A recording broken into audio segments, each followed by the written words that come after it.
This way, that way. Oh, Steve's behind me.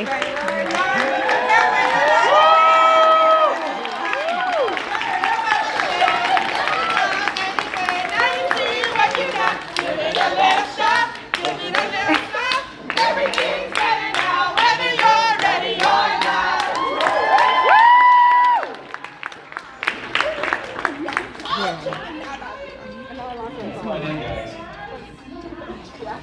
Oh my God, this is unreal. I love that. Welcome. I love that. Thank you for that too. That was great. That was so impromptu as well. That was so much fun. So listen, guys, before we get going, I want to drop some Ready or Not stats for everybody. So, because I kind of did my homework here, and you know, listen, this is what's great. Ready or Not is like just past 30 years old from its debut, which is crazy, right? It feels so, right? So, debuted April 3rd, 1993, ended its initial run in 1997. Of course, it lived on for years, but that's 5 seasons, 65 episodes, a Gemini Award. It aired in over 50 countries. It was dubbed into multiple languages. I didn't even know that. I'd love to hear some of those other. Have you guys heard any of the people that have like dubbed you? No, but I'd love to. You have? I have. That's In Mexico. That's awesome. I wasn't able to find it, but I really wanted to. But you know, listen, my favorite thing here is what I believe is the greatest gift of all, which is Canada's greatest garage band, the Neon Vomit. That's the greatest. So let's jump into this. I got a ton of questions here, guys. It's been 30 years since you stepped into these shoes. Yes, you said that. When was the last time? I'm gonna keep repeating that. We gotta really all feel that 30 years. Listen, when was the last time you guys rewatched Ready or Not, or even just an episode? Well, Alyse reminded me actually, we had a visit a couple of years back, and she showed Ready or Not to my kids who had never seen it. And they were looking at it and they were kind of like, what? Like it just wasn't really computing, and so to watch it in their company was quite funny because it was like, oh, that's you? Like, yeah, that's me. But that's also like a different story. And they're like, oh, and it was quite a lot for them to take in. I don't think that was the last time I saw it, but it's probably the most memorable time I sat to watch it. That's great. Yeah, I love that was that. a couple of years back. That's cool. How old are your kids? I think my son was 7 and my daughter was 5. I watched it, I think on a date, possibly. On a date? I think it was a week-long date though, so I think we watched. You might I know think she me was a from this. fan and we watched. Like, whose idea was that? Probably mine. Was it yours? Yeah. Probably didn't impress That's her. great. I don't have that. Like, that would be great, I think, for a date. It worked, but I mean, it didn't work out. But I mean, Maybe you should have named your series. So let me ask, did you guys watch it like while it was airing though? Like when it was going like week to week, brand new episodes, were you guys tuning in? Or was that like hearing yourself speak is weird, right? Like, how was that? to be honest, since it was about 30 years ago, Russ. You know what, if we're gonna get technical, I think it's like 32. I don't even really remember yesterday very well. No. Did I watch it when it was Like yeah, right, its first run, week to week, like I did. No. No, I agree, and part of it is not that there was no shame attached to it, but it is a little bit strange to watch yourself. I think many of us can probably relate. We see photos and we're like, oh, that's kind of awkward. Well, imagine taking the most awkward moments of your real life and then watching it again, and then realizing that it is also being witnessed by countless other people who are also watching you get your period. Like, it's awkward. Like, there are some very awkward things. So when you're in the moment as a young person, it's yeah, I don't think there's a better word. It's awkward. And now as an adult, you can watch it and go, oh my gosh, that's precious. And at the time you're like, hi. So that's probably more to do with why we may not have watched it, because it's a you feel it. It's a visceral experience. It's like, yeah, it's real. So it's airing, and you're not watching it, but it's becoming this hit, this thing that's spreading. When did you realize it was a hit? Like was there a moment when you first got recognized? Do you remember that moment? Yeah, I remember. Well, there's been a few, but I went to the movies in my mom's area at the mall, and it was just like screaming people kind of following us, and we had to kind of divert. And so there's been a few of those. Or I went to my cousin's Camp Ramone, just to see the family, and the whole mess hall was just like screaming and going crazy. And I was young, so it was a little bit overwhelming, but it's also really exciting that everybody's so excited to see. And it's just all about the love, so it's pretty cool.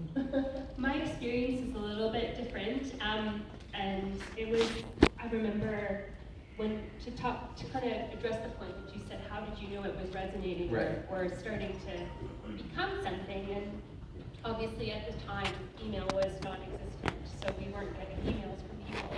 But I know Alyse and the producers would get fan mail for people writing in, and sometimes it would be families, sometimes it would be young people. But there were a few letters that were really poignant, and I remember we were shooting at the Ramone house, and just so you know, we would shoot in real houses. So it wasn't a stage, it was like we rented a whole house, and so we would actually be in the house. And so they had set up lunch in the basement. And I remember this really clearly. There was, it was me and Lani, and it was the Ramones, all the Ramone family. And we're all sitting together. And I can't remember if it was you, Alyse, or if it might have been you, came down with a letter. And it was from a girl and her mom who had watched the show, and it was about a life experience that was very intimate and very challenging for her. But the mother shared that it was like the first time they could talk about it. It makes me emotional. But what's really cool is that it actually resonated, and that people felt compelled to send a letter, and we didn't know at the time that it was like that impactful, but like to have the bravery to stand up and write the letter and say thank you. And then all of a sudden I remember thinking like, second, so like the stuff we're doing day to day, we're having lots of fun. It's a great job to have, and it fills my bucket, but it's actually filling other buckets at the same time. Like that was super impactful. That's beautiful. I love that.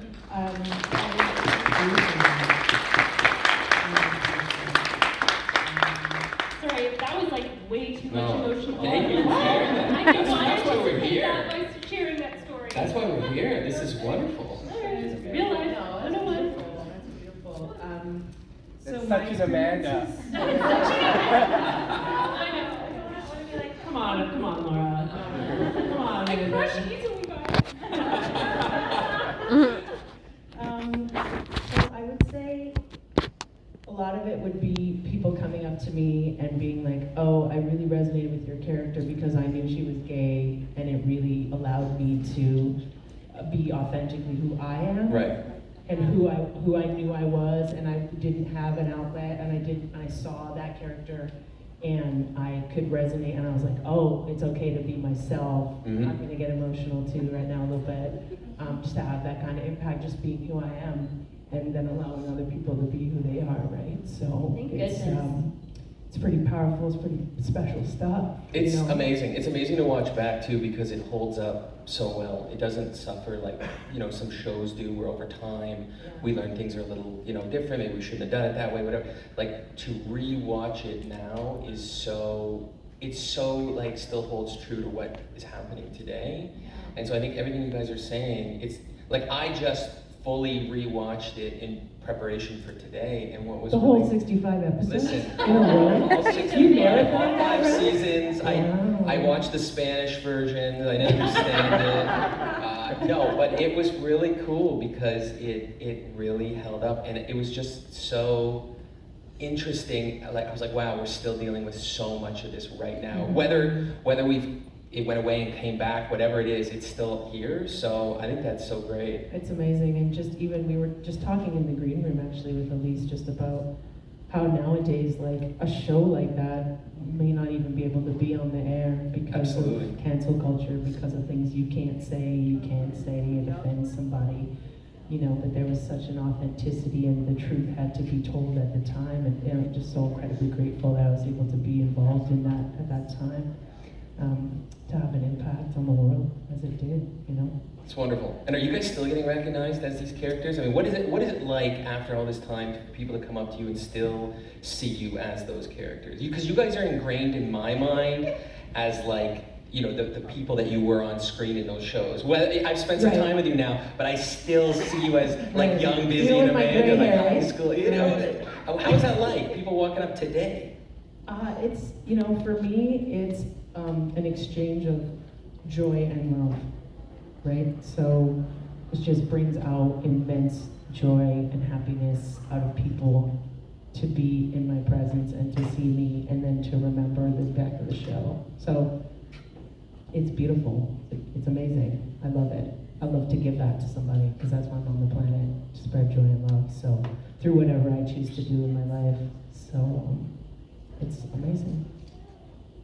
I'm not going to be quite as eloquent. I don't get recognized that much, and I'm cool with that. I'm good with that. But also, I live on the West Coast, and interestingly enough, the show didn't have the same impact on audiences, or it wasn't carried quite the same way as it is in Ontario and in Quebec and in Eastern Canada. And I think that's probably why, in fact, if I ever do get recognized, and it's not very frequently, it's people from Ontario. And they're like, did you go to this school? I'm like, I went to after school with you. We hung out after school. That's great, guys. So one thing that I think is really cool today is a bit of a surprise. It's not just you guys here in the audience. We actually have Alyse Rosenberg, who is the creator of the show. She's here with us. I've got a question for Alyse. Actually, so I got to spend a lot of time with these guys earlier this week. We did a really cool photo shoot. I got to spend the better part of the day with them. It was a lot of fun. And just got to hang out, and it was like a wild dream come true for me. And to have Alyse there was really cool as well. And she started talking some really great stuff, and I said, no, we gotta hold it. I'd love to ask you a question. So, Alyse, if you could get the mic ready. The mic was stolen. Oh, Dee Dee took the mic. Dee Dee again.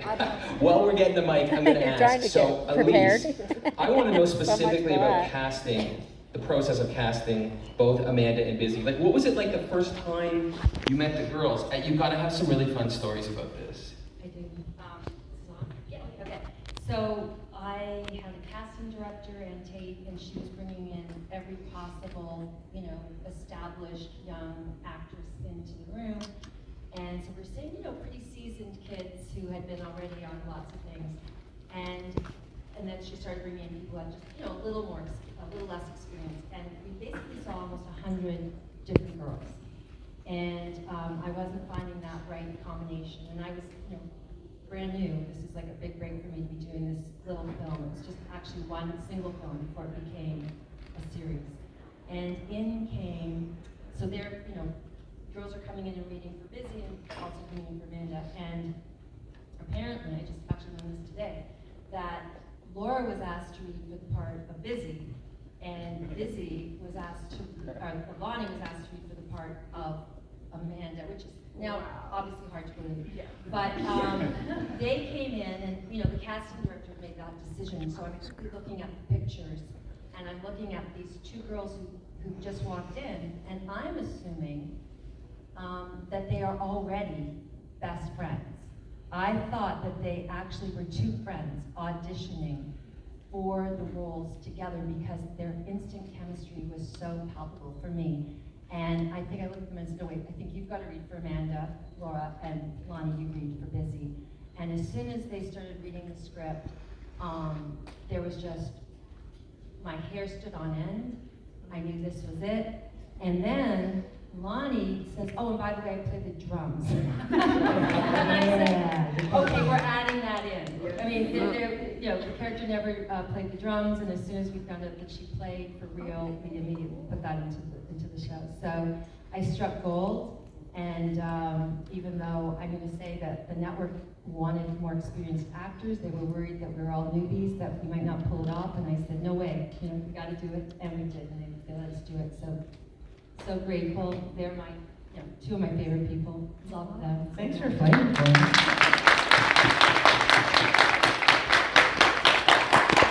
That's great. Thanks so much, Alyse. We appreciate it. We appreciate you bringing this to life. I was, telling you earlier this week, it's such an important part of my sort of pop culture, world behind me. So I just appreciate it. I know a lot of these stories are based on things that either had happened to you, or you went through, or you had a big part in writing them all. So I'm sure there's lots of really cool questions, and I'm sure you guys might see Alyse down and around our booth. She's very approachable. She's very wonderful. I'm sure you can walk up and ask her some questions as well. So, okay, getting back to the questions, guys. So, again, I rewatch it, and it's interesting as an adult because it does deal with a lot of real world problems, and it tackles them in this, I think, incredibly raw and honest way. It makes no bones about it. It just goes right at the problem, and which is interesting because that's kind of how problems come in at you, right? They're not romanticized like a lot of shows or movies do. So it just boom hits you.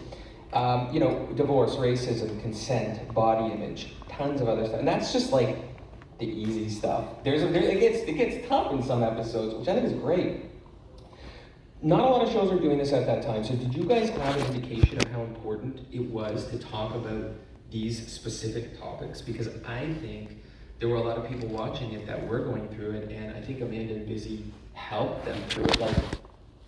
Did you guys get a sense of that? They're filming these weird episodes, but then it gets launched. What did it feel like to have these serious topics out there, and just to know that you are helping people?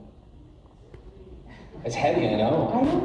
I'm gonna be straight up with you. I was a kid, and I was just really excited to be doing what I was born to do, and to have fun with these incredible people. And I knew that there was this amazing, momentum and magic happening and impact on people by speaking these truths. But I don't think at the time I knew at all. Right. In the way that I know now. No, that makes sense, totally. I think it was just an energy and a feeling that I knew was happening out there. We were getting fan mail, and we were going to New York, we flown to New York, and we were doing photo shoots, and there was all this screaming and excitement. But yeah, I don't think until later on is when I really understood when people actually talked to me about it. See, that's How interesting shows for have me. impacted Because I have a friend who, she'll talk openly about the first time she got her period at school because she'll refer to the episode where that happens. Izzy's curves. I know. So it's like The white band it's outfit. the white band outfit, which I do wish you had worn. I was hoping for you to wear that today. I really, I'm sad She now that thought I about don't. it. Is there anyone out there that can get a white band outfit? But it's interesting for me that I do have a friend who wants to tell the story now because she wants to bring up that Busy went through it as well, and I have to imagine that other people feel the same about certain things. Laura, what about you? So I kind of in the same way that Lani articulated earlier, maybe we didn't know at the time that it was timely and helpful, but I feel like when you're experiencing something for the first time, as the characters were, and to be fair, Lani and I were also simultaneously experiencing these things for the first time. So when you're watching and you see, wow, that's painfully awkward, it's because it's actually painfully awkward, and they are filming it. So it would be genuine. And it wasn't ever done with disrespect. Right. And the great thing about Ready or Not, especially now that I can, as an adult, reflect on it, was that it didn't make fun of subjects. It kind of just allowed the experience to unfold and to observe or experience experience it genuinely instead of saying, you know, like nobody was being made fun of. And if they were being made fun of, it was telling a point of like being of being humiliated. And those like that act of humiliation, that vulnerability is real and authentic. And so it was illustrative of those experiences. And it was very important to Alyse, to the producers, and I think the show as a whole, is that the viewers were not being made fun of or objectified. They were being presented, and we were going to be allies with humans who were experiencing those things. And It's very well said. maybe we didn't know it at the time, but looking back, can say that, yeah, I think we did. Now, maybe there's some different terms that we would use nowadays, and maybe the outfits we wore, we would wear different outfits now.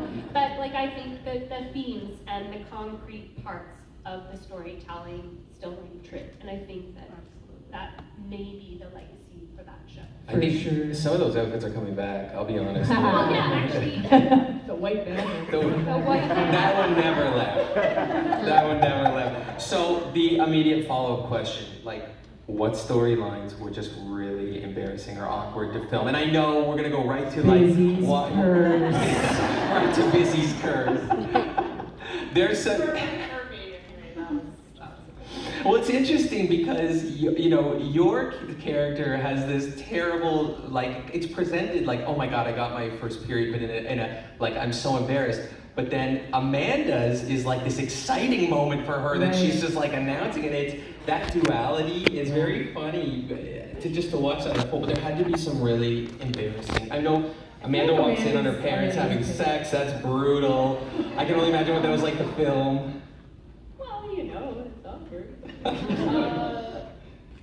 Yeah, awkward, that's the word. But of course, everyone's professional, and you do your best to look like that's happening, and then I basically open the door and go, oh my gosh, and then I leave. But it's like, that was how I felt about it. Wow, I have to open this party for her birthday. I think another awkward moment, I'll share this with you because in the spirit of being vulnerable, I had my very first kiss for real on camera. It was not like, I never got to have that on my own. It was actually on Ready or Not. And I remember being really upset because I was like terrified, and I knew it was coming. So like, there's lots of people will fondly remember, oh, my first kiss, it was so nice. And it was like, I had 50 people staring at me, and like, I was kissing someone who's an actor, who was lovely. It's not that person's fault. It's just when you are, you know, 14 or 15, kids, and right? you're pretending and you have to kiss. And I just remember that was like a real thing for me. So that was really hard. But by the same token, also a really funny talking point. Because now I can say, well, my first kiss was a little different. So who got it worse between the two of you for the awkward filming? Who do you think got it worse? I feel like Amanda's Okay. storylines a lot of the I would, from a viewer's perspective, I would agree. Because Yeah, I she'd think there's also more be- cringy moments where cringy Amanda moments. just tries way too hard, and you're like, no, just don't. Why? And this is when Busy goes, come on, Amanda. Exactly. Right?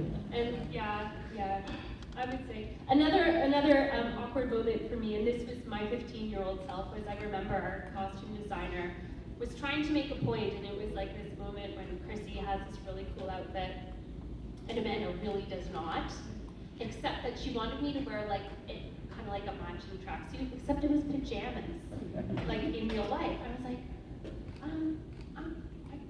those are pajamas, and she's like, yeah, I'm like, but we're filming at a mall.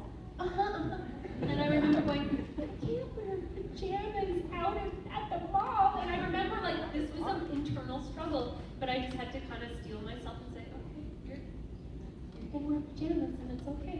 But I remember like that for me me was awkward, but of course, it's just what a 14 or 15-year-old finds awkward now. It's like, I'll wear pajamas anytime.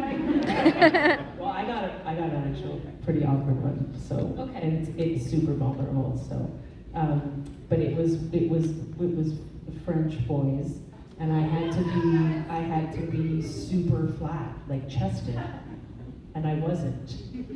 So they had to like tense or bandage my breasts before we filmed because I had to look flat chested. And yeah, just like as a kid, right? Like that's a little bit awkward, but it wasn't that big a deal. But anyway, that was a little bit awkward. I think that illustrates the irony of Amanda and Busy like so beautifully. It's like, I wish I had boobs and you have them. And I'm like, why are you getting your boobs? I want boobs. What's wrong? Come on, Busy, give me your boobs. Why can't I have boobs?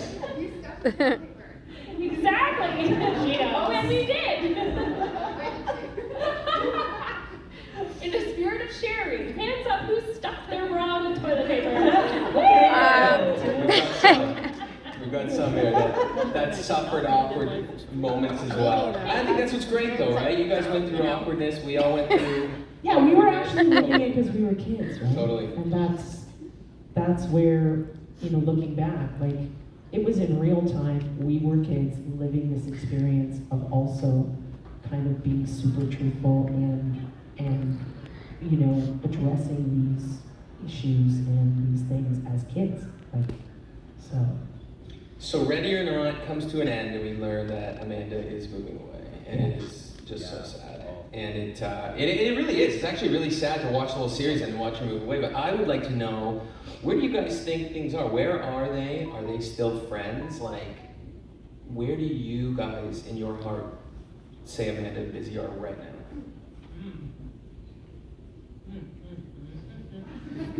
So this is another 30 years. This is 30 years after the elevator 33-ish. show. Yeah, I think they've still kept in touch. I feel like they've still kept in touch. I feel like Busy lives in a New York penthouse and she's living her dream of being a rock star. She's a beautiful woman by her side. Oh wait, maybe that's my dream. Maybe that's mine. Wait, I'm blurring the two here between character and real life. Okay. Or maybe the story is that she's not and she's still living in her parents' basement, trying to be that struggling artist and find the right woman, and you know, who knows. And that last episode was so sad. I rewatched it last week. The acting was like, it was. Well, it was really sad for us too, right? Because we knew it was coming to a close, and so much of our life was wrapped around the show and everybody involved in the show. So it was sad. It really was sad too for us. Yeah. We kind of developed a family relationship with everyone. Yeah. Big time. The crew, we were really tight with everybody, and we had a lot. We were very fortunate in the crew, as well as the cast. But the crew would always come back, and it became like a really nice gathering of people that really genuinely cared about each other. Like we would sit and have lunch all together, and it wasn't like in some instances you'll be on shows and there'll be actors, we're at the actors table, and then there'll be hair makeup, and then there'll be like electrics, and we actually sat anywhere we wanted and always all together because we wanted to be, and it was like a really nice feeling that way. There was such a beautiful blanket that, you know, everybody involved, Ready or Not, made sure that we felt, you know, comforted by every single day that we were involved and on set. So it was just beautiful because we could just be ourselves, and we loved being ourselves. And then it having been filmed, which was really cool. And you guys mentioned you still talk to a lot of the people. I know you guys were talking about some of the other actors and actresses that you still do communicate with. Chrissy, aka Amy, is going to be on her way here. So I don't know when exactly, but I know she was coming downtown to the booth. So that's awesome. But to go back to your original question about where would we be 30 years later, it was Sorry, kind of, well, you know. It was a good segue though. It was good. So I think Amanda she was moving out west. I think she probably would have stayed there and, you know, made a good go of it. And I think she would have been lured by Rodeo Drive and maybe some bad spending habits, making some unsavory decisions like that. But I think she would have been really still tight with her mom, and then probably really missing her other family. So I feel that Amanda and Missy would have stayed in touch. Now, in the way that it usually happens in life, when we start a new season of our own lives, we sometimes lose touch with our friends, and we sometimes move on, and different priorities all of a sudden take over. You go away to college, or you go to university, and you have a boyfriend or a girlfriend, and then life goes on. But I feel like, regardless, if there were moments like that, I feel like Amanda and Missy had a connection that they could always come back to. And just like you would with a good friend, you can spend years apart and then come back and just pick up where you left off. So even if things separated, which is possible, and life does do that to us, we would always be able to come back. And I feel like Amanda and Missy, no matter what, has and I love that. They can come back. I mean, they were sisters, right? That's what one of the things that Alyse brought up was that, you know, they were sisters because Amanda didn't have any sisters, and Busy had 3 brothers but no sisters. So sort of in these different situations, forced together as sisters. Yeah. That's Definitely. awesome. Yeah, it's, I definitely 100% think that they would have stayed in touch, and there would have always been like a hot meal for Amanda to come back to Busy's, you know? For her Tripe. at the table. Tripe. Talk about some spaghetti. Let's talk about Sam's butcher shop. Tripe. So let's talk about some characters. Here's what I want. It's one of my favorite questions that I was thinking about. You can't use Amanda or Busy as an answer here. So That's okay. eliminating those 2, who are your favorite characters? And we live in a world of spin-offs. Who gets the spin-off if it were aired today? Because I have my own answer. Right. What's yours? So, okay, if I'm splitting the show between seasons 1 to 3, which is like, that's where the line is, because then they go to, you know, junior high and high school, and it has a whole different feel. So if I'm in the original run, I'm thinking Danny. I want to know about, because there's a lot of talk about him going home to New York for periods of time. What happens while he's there? That's what I want to know. But then if we're going 4 to 5, I want to follow Dom. That's my wish list. What about you guys? Go for it, Laura. No, are you sure? Yeah, go for it. Okay, so I have an answer as well, and it's a little bit different. I love that you're sharing, by the way. Thank you. I love that too. Got it. So, as an adult, I would love, I think the person that the character I loved was Monkey Ears Michael. And as an adult, I would say that because he would always be like making jokes, and sometimes it would be at his own expense. And oftentimes, when young people do that, they're covering major insecurities or maybe perhaps a lack of self-confidence or self-esteem, self-worth. And I feel like Monkey Ears Michael needs to be boosted up and just told, like, you rock, you don't have to make fun of yourself, you are amazing, and just be you and be your genuine, loving self. And so that's my secret favorite character because of those things. Now, if you had asked me when I was 16, I might not have chosen Monkey Ears Michael. Just Frankie. But as an Frankie adult, or Dom or Manny, any 3 of them. but I would say that. And then a spin-off, I think Sam Ramone. And I think Sam Ramone because he's just so cantankerous and grouchy. And it would be like watching, like, I don't know, some sort of a wonderful Grump. Seinfeld-esque type of show. Like watch Sam Ramone complain Would it be about like a this. young Sam? Is it like the Young Adventures of? Sam Ramone? Yeah. Sam Ramone the Grump. I just love it. But he's a lovable grump. Lovable. You just gotta take it. He was an incredibly beautiful, loving soul. Yeah. And a fantastic Sorry, the character. actor. The actor who played him was not. I just need people to know that Agreed. he was a fantastic actor. I'll stop. So I would probably choose Dom because I feel like he would have had a hell of a lot of good adventures as a high school boy. So, and that would be a cool spin-off too. And he just had this sort of like, I'm me, I'm gonna do what I want, not really apologize about it, and try not to hurt too many people kind of thing. So I think it'd be a fun spin-off. Or Chrissy, that'd be also fun to like, just go to things. You know, but those would probably be the 2. Okay, Yeah. I like it. I like it. We both go with Dom. That's nice.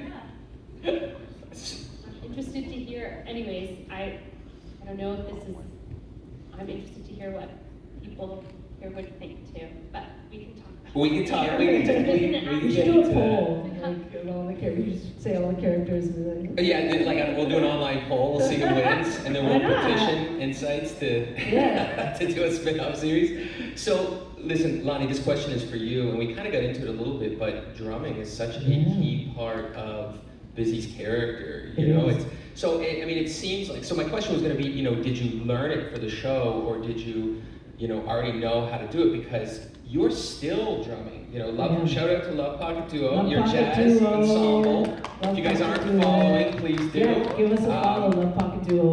Lani is still drumming away, so like Still tell us drumming. about And singing. about that. And singing, yeah. You're, I mean, you're right into music. Sometimes at the same time, so that's pretty cool how that happens. Yeah, so drumming, so I was drumming from the time I was 10 years old. And so I was drumming from the time I was 10 years old. So that's it. Yeah, I was already drumming. Taking drum lessons and playing drums in my mom's basement. And I don't even know why I said I played drums at the audition. Maybe it just intuitively was the top moment to be like, oh yeah, and I play drums. Thinking like, yeah, maybe that would also get me in the door.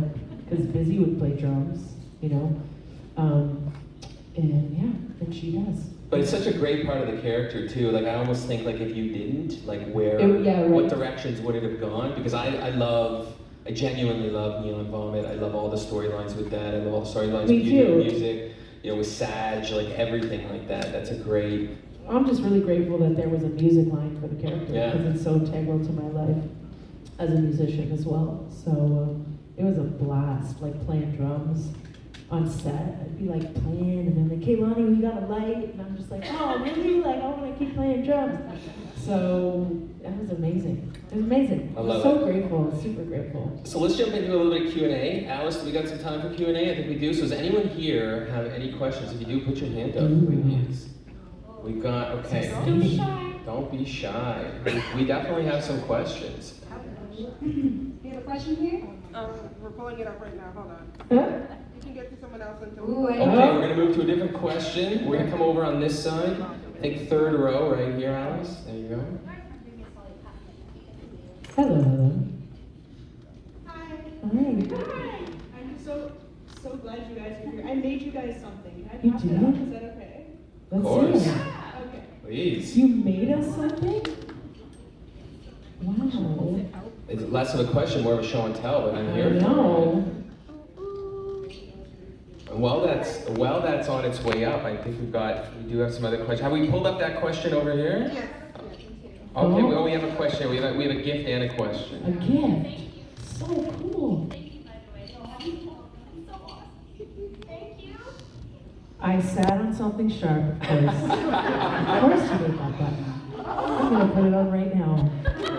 On top of Old Smoky. Those are great. Those are so fun. Oh wow, that's really cool that you made those too. Thank you so much. Yeah, sorry. So my question was, this is the reunion, the first ever reunion between you guys. Will you guys ever be down to film a reunion show? Hell yeah. Just a one-off or like a series, like Absolutely. Let's go. Anybody here want to invest in that? This room for Lani. Come on and show up. Absolutely. Make my way. I'll come back to this side, but someone else is already over here. I will be back over there. So real quick, you may have already touched on it, but do you find yourself referencing some of the scenes from the show in your everyday, when dealing with your own real life challenges, or with your friends, trying to help them with their challenges, or do you just like pop in a TV show and say, here, we covered this in the show? No, but I think you're onto something. Like, maybe I need to start doing that. Be like, all right, I'm a woman of few words. Here you go. Here, watch this. Watch my scene. It will give you all the clarity you need. But maybe. I think you hit something though. I was just gonna there's, say. there's actually a lot of relevant things that Yeah. we covered. And I wish I was sharp enough to think about what you just suggested Yeah. prior to this moment. But I'm thinking I'm gonna have to do a little archival research and You said you have a daughter, right? Yes. Or son, Yes. or- I know. She's still little, but I think it's not very long. And I think that people in general, young people in general, are experiencing things much earlier. So Mhm. there will be things coming up, I'm sure, anytime. Very That soon. I will have to revisit. Thank you, and yes, And your son can reference the Rizzy brothers as well. totally. Yeah. Thank you. Thank you. Hi. Hi. What was like the most emotional, like, episode you had to film? Well, there was a lot. Yeah. And I think what you find emotional, maybe as a youth or a teen, might not be the same thing you would find emotional as an adult. I think emotional for Amanda in the time might have been being rejected by the Chrissy group. That I think rejection is so difficult, and rejection is hard no matter how old you are. You just get to be a little bit thicker skinned as you age, and things matter maybe a little bit less. It's still smart, but you don't have to let it devastate you as much as when you're just starting and you're introducing yourself to the world and you realize that if there's something that isn't quite up to measure, that's very difficult. I think as an adult, revisiting the show, the episode where Diana Reese, the actress who plays Lizzie's mom, when she loses her baby, that was like, oh, like, I'm sorry, I cannot watch that without, that's a big one. But also because it's a very human experience. How about you, Lani? I'm just, scanning. For Busy, it would have been any time probably that she needed to be vulnerable. So where I'm going right now is family therapy. Yeah. She finally just had to allow herself to feel and kind of break down. So I feel like she had this sort of, thick skin all the time, right? With sarcasm or kind of joking around or whatever. But, and that was emotional for me too. Like the tears you see were, Diana was just an absolute gem to work with. I was always able to bring out this incredible emotional side to me, not only as an actor, but as a person. So I would say probably that, yeah. Diane, actually, I'm gonna just quickly give her props. Diana Reese is kind of the person I watched the most as an actor, as an adult, and I realized when I watched her, she's very magical and she's very nuanced. And I was like, I think that's the person I have to watch as I mature as an actor, just to watch her work. I actually think she teaches acting. Well, she should. At the moment. Well, if anyone knows Diana, and she's not. She's dynamite. Yeah, no, that was a really special relationship. So let's get to one more question here. Got someone waiting here? Hi, it was already mentioned that you guys have obviously really great chemistry, and you seem to be having a lot of fun. So I was wondering if there are any moments where they were kind of just filming you two hanging out and having kind of a natural conversation, like especially the end credit scenes where they would just let you go. I was just wondering if that was like. Well, Alyse wants to. Can I just say something about that? Because that was really neat. I would write a little bit of that, and then they would, so we wrote it so it felt very improvised, and then they would take off. Yeah, and really do it on their own. But we had like 23 minutes. The temptation was always that the editor wanted to cut it short, but we would actually forfeit more from the big story just to have that last bit. And they were just amazing at, just rolling with it. But we would kickstart it, and then they would take off on it. Yeah, it was all them. Thank you. One more. One more. We're having fun. We're one more. So I guess this isn't really a question, it's just, I guess, a good final statement. What I wanted to say is, adolescence is really hard, it's really lonely. I really want to thank you guys for being a part of it with me, whether you knew it or not. I grew up with you guys. Thank you for being my friends. Thank you so much.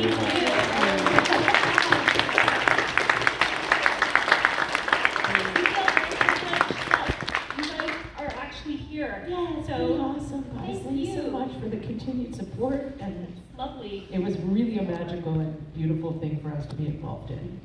So it was an honor. Yeah, super. Definitely. That's wonderful. Thank you guys. And Thanks so much. Thank you everyone.